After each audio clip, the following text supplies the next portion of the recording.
Law 32. Play to people's fantasies. Judgment. The truth is often avoided because it is ugly and unpleasant.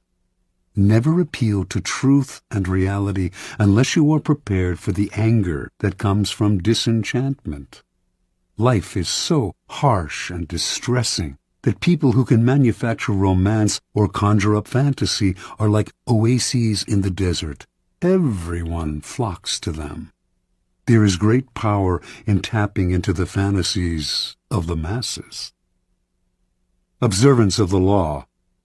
The city-state of Venice was prosperous for so long that its citizens felt their small republic had destiny on its side.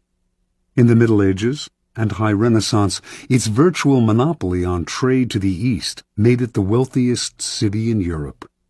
Under a beneficent republican government, Venetians enjoyed liberties that few other Italians had ever known. Yet, in the 16th century, their fortunes suddenly changed. The opening of the New World transferred power to the Atlantic side of Europe, to the Spanish and Portuguese, and later the Dutch and English. Venice could not compete economically, and its empire gradually dwindled. The final blow was the devastating loss of a prized Mediterranean possession, the island of Cyprus, captured from Venice by the Turks in 1570. Now, noble families went broke in Venice, and banks began to fold. A kind of gloom and desperation settled over the citizens. They had known a glittering past, had either lived through it or heard stories about it from their elders. The closeness of the glory years was humiliating. The Venetians half believed that the goddess Fortune was only playing a joke on them, and that the old days would soon return. For the time being, though, what could they do? In 1589, rumors began to swirl around Venice of the arrival not far away of a mysterious man called Il Bragadino, a master of alchemy, a man who had won incredible wealth through his ability, it was said, to multiply gold through the use of a secret substance. The rumors spread quickly because a few years earlier, a Venetian nobleman passing through Poland had heard a learned man prophesy that Venice would recover her past glory and power if she could find a man who understood the alchemic art of manufacturing gold. And so, as word reached Venice of the gold this Bragadino possessed, he clinked gold coins continuously in his hands, and golden objects filled his palace. Some began to dream. Through him, their city would prosper again. Members of Venice's most important noble families accordingly went together to Brescia, where Bragadino lived. They toured his palace and watched in awe as he demonstrated his gold-making abilities, taking a pinch of seemingly worthless minerals and transforming it into several ounces of gold dust. The Venetian Senate prepared to debate the idea of extending an official invitation to Bragadino to stay in Venice at the city's expense, when word suddenly reached them that they were competing with the Duke of Mantua for his services. They heard of a magnificent party in Bragadino's palace for the Duke, featuring garments with golden buttons, gold watches, gold plates, and on and on. Worried they might lose Bragadino to Mantua, the Senate voted almost unanimously to invite him to Venice, promising him the mountain of money he would need to continue living in his luxurious style, but only if he came right away. Late that year, the mysterious Bragadino arrived in Venice. With his piercing dark eyes under thick brows, and the two enormous black mastiffs that accompanied him everywhere, he was forbidding and impressive. He took up residence in a sumptuous palace on the island of Giudecca, with the Republic funding his banquets, his expensive clothes, and all his other whims. A kind of alchemy fever spread through Venice. On street corners, hawkers would sell coal, distilling apparatus, bellows, how-to books on the subject. Everyone began to practice alchemy. Everyone except Bragadino. The alchemist seemed to be in no hurry to begin manufacturing the gold that would save Venice from ruin. Strangely enough, this only increased his popularity and following. People thronged from all over Europe, even Asia, to meet this remarkable man. Months went by, with gifts pouring in to Bragadino from all sides. Still, he gave no sign of the miracle that the Venetians confidently expected him to produce. Eventually, the citizens began to grow impatient, wondering if he would wait forever. At first the senators warned them not to hurry him. He was a capricious devil who needed to be cajoled. Finally, though, the nobility began to wonder too, and the Senate came under pressure to show a return on the city's ballooning investment. Bragadino had only scorn for the doubters, but he responded to them.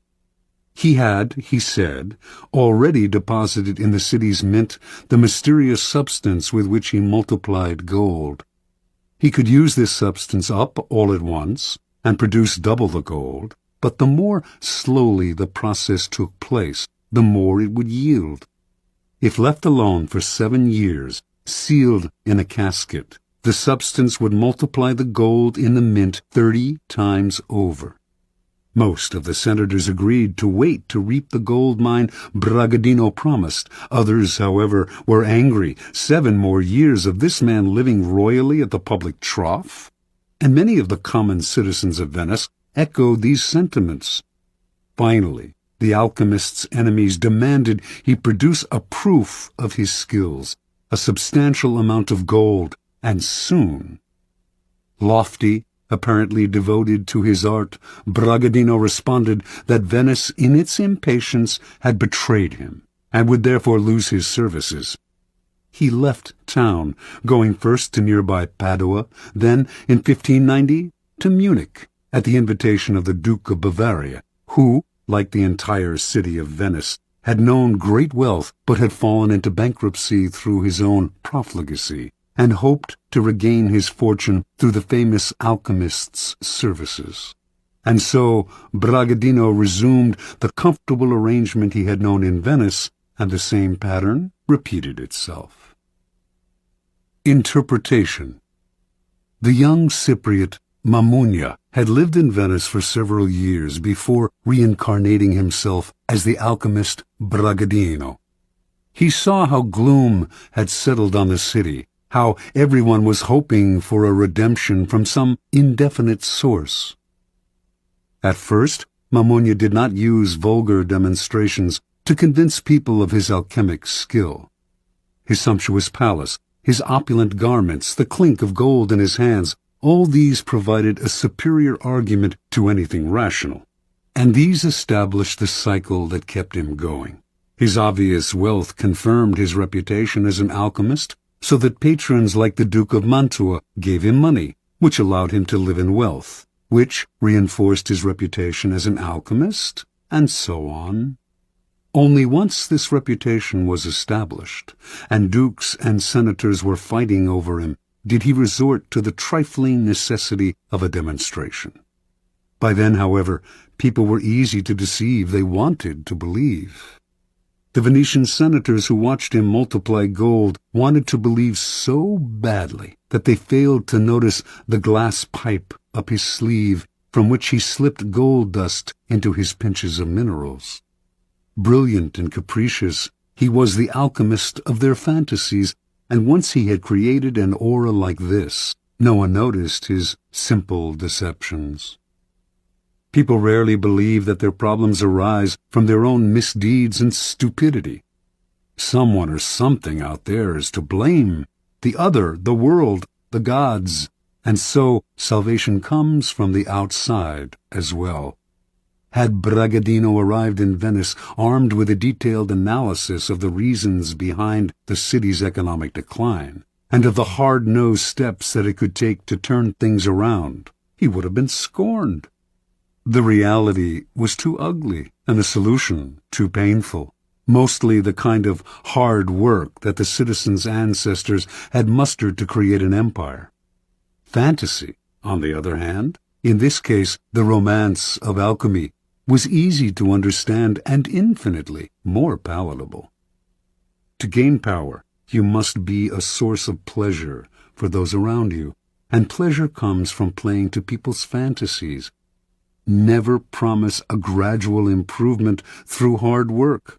Rather, promise the moon, the great and sudden transformation, the pot of gold. Keys to power. Fantasy can never operate alone. It requires the backdrop of the humdrum and the mundane. It is the oppressiveness of reality that allows fantasy to take root and bloom. In 16th century Venice, the reality was one of decline and loss of prestige. The corresponding fantasy described a sudden recovery of past glories through the miracle of alchemy. While the reality only got worse, the Venetians inhabited a happy dream world in which their city restored its fabulous wealth and power overnight, turning dust into gold. The person who can spin a fantasy out of an oppressive reality has access to untold power. As you search for the fantasy that will take hold of the masses, then, keep your eye on the banal truths that weigh heavily on us all. Never be distracted by people's glamorous portraits of themselves and their lives. Search and dig for what really imprisons them. Once you find that, you have the magical key that will put great power in your hands. Remember, the key to fantasy is distance. The distant has allure and promise, seems simple and problem-free. What are you offering then should be ungraspable. Never let it become oppressively familiar. It is the mirage in the distance, withdrawing as the sucker approaches. Never be too direct in describing the fantasy. Keep it vague. As a forger of fantasies, let your victim come close enough to see and be tempted, but keep him far away enough that he stays dreaming and desiring.